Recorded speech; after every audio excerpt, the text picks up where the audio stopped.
Hi guys, it's your boy Chris here from Gemini Canine Obedience. We've got today with us a leg sleeve, an arm sleeve, and a bite suit jacket. Which one of these is going to train your dog in protection? Pretty much none. It's the state of mind that he's in. These things, what they do is they allow the dog something to bite. Now, how he views them comes back to training. Some of that can also be genetics. Some dogs naturally are very civil, and so you'll find that whether it's a leg sleeve on, a jacket, a regular burlap sleeve, or even just somebody wearing nothing, that dog will bite. But in general, what it comes down to is the state of mind that we put the dog in. The equipment, the way we do it, we want the dog to view the equipment as something that allows the dog to bite the man. We don't want the dog just looking for the equipment as a reward. Whether it's our sport dog, let's say he's going into the blind for the hold and bark, we want some true aggression. The judges are looking for heavy guarding presence. We don't want a dog in there that's just barking for his sleeve or barking for his ball. We want to see true aggression because this is where the defense drive is measured. When it concerns, let's say, a service dog in the way of an apprehension, if he just catches maybe, let's say, clothing, we want for that dog to literally re-grip and try and take the man out, take him down. We don't want him viewing it as just a game. And what happens is, in the way of your training, let's say if we don't have a right balance between defense and prey, if it's just predominantly prey, then it becomes limited to game work. Now, don't get me wrong, I mean, we can do a lot of scenario-based training to teach a dog how to work under various scenarios, exploiting predominantly the prey drive, but ultimately the dog has to learn how to utilize its defense drive. And so our thing is we teach the dog to use its defense drive in order to satisfy its prey drive. But ultimately, getting back to it, it's really and truly the state of mind that you put him in the way of training. When I'm working dogs, what I'll do is, in the heat of the moment when the dog is on the back tie showing aggression, we'll throw a sleeve down on the ground in front of him.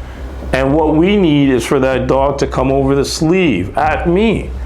And so at that point in time, we will try and exploit the dog's natural defense drive.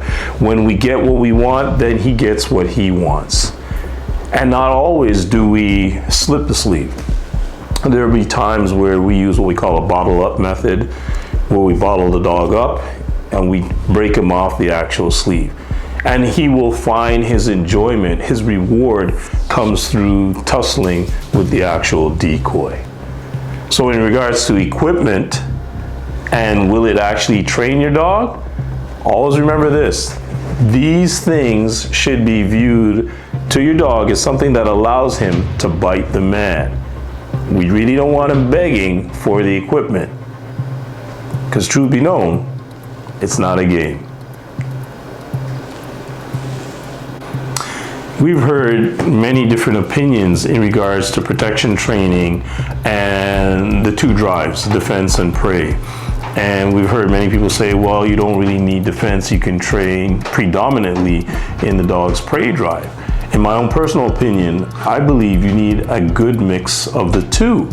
We equate defense work in protection to the use of corrections in obedience.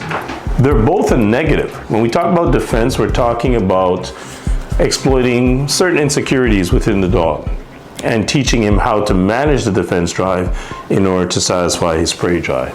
And when we talk about obedience and the use of corrections, it's teaching the dog to stay consistent with learned behaviors amidst heavy distraction. And like I said, both are negatives. But the dog eventually learns how to control both. He learns how to turn off compulsion in obedience, and he learns how to deal with adversity in protection training. And so I feel that in order to have a true protection dog, that dog must be well versed in both drives, or else it just becomes limited to a game. And whether you're actually doing sport work, where you need, let's say, true or heavy guarding presence in an exercise like the hold and bark, or you're talking about a police service dog who's engaged with an assailant that becomes very aggressive with them. That dog has to be able to deal with stress. And so at the end of the day, does equipment on its own do it? Not really.